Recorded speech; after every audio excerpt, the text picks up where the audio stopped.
Hello everyone. हम लोग आज कुछ साइकोमेट्रिक पे प्रॉब्लम देखने जा रहे हैं। इसमें फर्स्ट प्रॉब्लम है, इसमें कह रहा है कि the atmospheric conditions are 20 degree celsius and इसका स्पेसिफिक ह्यूमिडिटी है दिया हुआ 0.0095 kg पर kg ऑफ ड्राई एयर। तो हमको निकालना है इसमें फर्स्ट क्वेश्चन स्पेसिफिक ह्यूमिडिटी।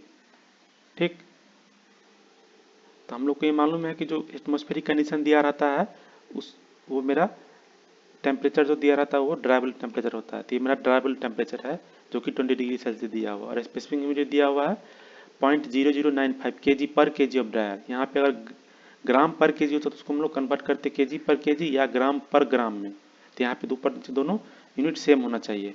ठीक, तो यहाँ हमको मालूम है स्पेसिफिक यूनिट था MV/MA, mass of water vapour by mass of dry air. Okay, तो ये दिया हमको मालूम है कि होता है 0.622 PV/PA माइनस PV। ओके, तो हमको ये मालूम है कि एटमॉस्फेरिक कंडीशन बोल रहा है, तो एटमॉस्फेरिक प्रेशर होता है 1.01325 बार।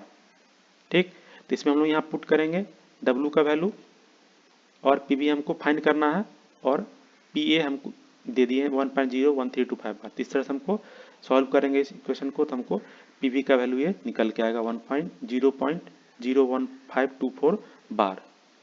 इसमें नेक्स्ट क्वेश्चन बोल रहा है हमको निकालने के लिए रिलेटिव ह्यूमिडिटी। तो हम जानते हैं रिलेटिव ह्यूमिडिटी है PV/PVS, मतलब पार्शियल प्रेशर, और उसके करस्पॉन्डिंग जो है हम लोग PVS निकालेंगे सैचुरेशन प्रेशर। तो सैचुरेशन प्रेशर किसी करस्पॉन्डिंग ड्राइबल टेम्परेचर के करस्पॉन्डिंग जो सैचुरेशन प्रेशर है उसको हम लोग निकालेंगे। तो PVS कैसे क्या होता है, इस चार्ट से हम लोग 20 डिग्री सेल्सियस के करस्पॉन्डिंग देखेंगे कि ये जो सैचुरेशन प्रेशर है वो है मेरा 0.02323366 बार। तो यहाँ से हमको मिल गया सैचुरेशन प्रेशर 0.02366 बार। ठीक, तो हम लोग यहाँ पे पुट करेंगे PV का वैल्यू हमको मालूम है जो फाइंड किए हैं, और PVS यहाँ से हम इसको रख दिए तो हमको रिलेटिविटी आ गया 6522, तो 65.22%। ओके, फिर हमसे थर्ड क्वेश्चन पूछ रहा है ड्यू पॉइंट टेम्परेचर। तो ड्यू पॉइंट टेम्परेचर होता है वो होता है saturation temperature corresponding to partial pressure, मतलब PV के करस्पॉन्डिंग जो सैचुरेशन टेम्परेचर होता है वो। तो हम लोग स्टीम टेबल में PV 0.0152 पर बार के करस्पॉन्डिंग हमको निकालना है। तो हम इस चार्ट में देख रहे हैं कि PV जो है 1.25 0.01524 ये हमको नहीं दिया हुआ है, ये दिया हुआ हमको 1597, मतलब इसके बाद दिया हुआ इसके पहले दिया हुआ। ठीक, और हमको ये दो टेम्परेचर मालूम है, तो हमको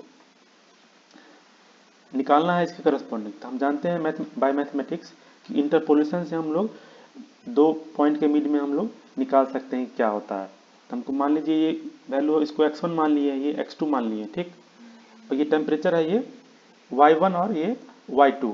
ओके, तो हम लोग जानते हैं और ये मेरा x है PV, तो इसके करस्पॉन्डिंग हमको y फाइंड करना है, इसको हम लोग को फाइंड करना है। तो हम लोग जानते हैं इंटरपोलेशन का फॉर्मूला होता है y minus y1 equal to y2 minus y1 by x2 minus x1 into x minus x1। तो यहाँ पे सारा कुछ का वैल्यू नोन है, सिर्फ y का वैल्यू मेरा अननोन है।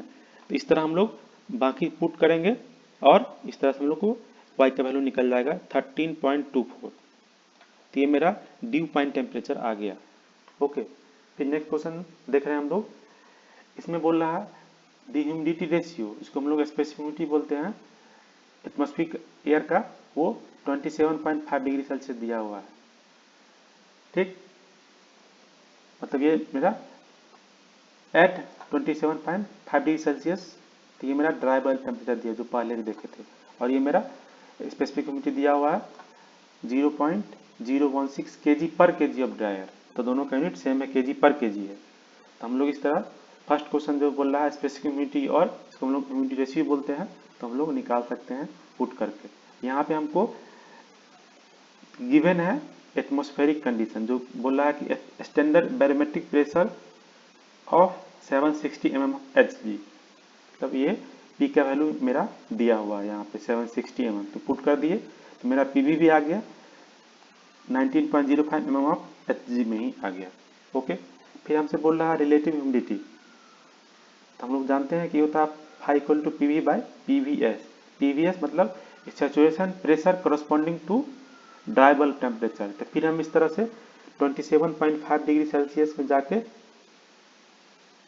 हम लोग निकाल लेंगे 27.5। फिर इस तरह से हम लोग 27 का दिया हुआ 28 का दिया हुआ है, ठीक, और इसका करस्पॉन्डिंग दिया हुआ हमको 26.73 और 28.34। तो हम लोग by the help of interpolation हम लोग निकाल सकते हैं, ठीक, इंटरपोलेशन की मदद से हम लोग निकाल सकते हैं।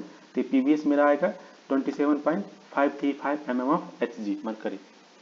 तो यहाँ से हम लोग का फाई आ गया 69.4%।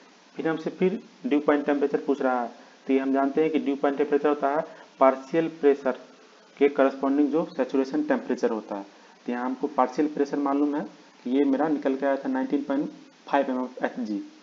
तो हम लोग फिर स्टीम टेबल से निकालेंगे कि 90.5 mm Hg corresponding saturation temperature क्या है। तो हम देख रहे हैं यहाँ पे कि 19.5 यहाँ पे हमको यहाँ पे 19.5 के करस्पॉन्डिंग हमको नहीं दिया हुआ है। तो हम लोग क्या करेंगे फिर इसको इंटरपोलेशन के हेल्प से, मतलब ये हमको प्रेशर जो दिया हुआ है 18.64 दिया हुआ है और 19.82 दिया हुआ है, ठीक। तो इसके करस्पॉन्डिंग जो मेरा टेम्परेचर है वो 21 डिग्री है और 22 डिग्री है, ठीक। तो हम लोग इस तरह से, और x हमको 19.5 mm Hg पे निकालना है। तो इस तरह हम लोग y को फाइंड करेंगे with the help of interpolation. y minus y1 equal to y2 minus y1 by x2 minus x1 into x minus x1। तो इस तरह से हम लोग इसको पुट करेंगे इसका वैल्यू, और इसको हम लोग निकल के ले आएंगे। तो मेरा आ जाएगा y equal to 21.34 degree celsius. Okay.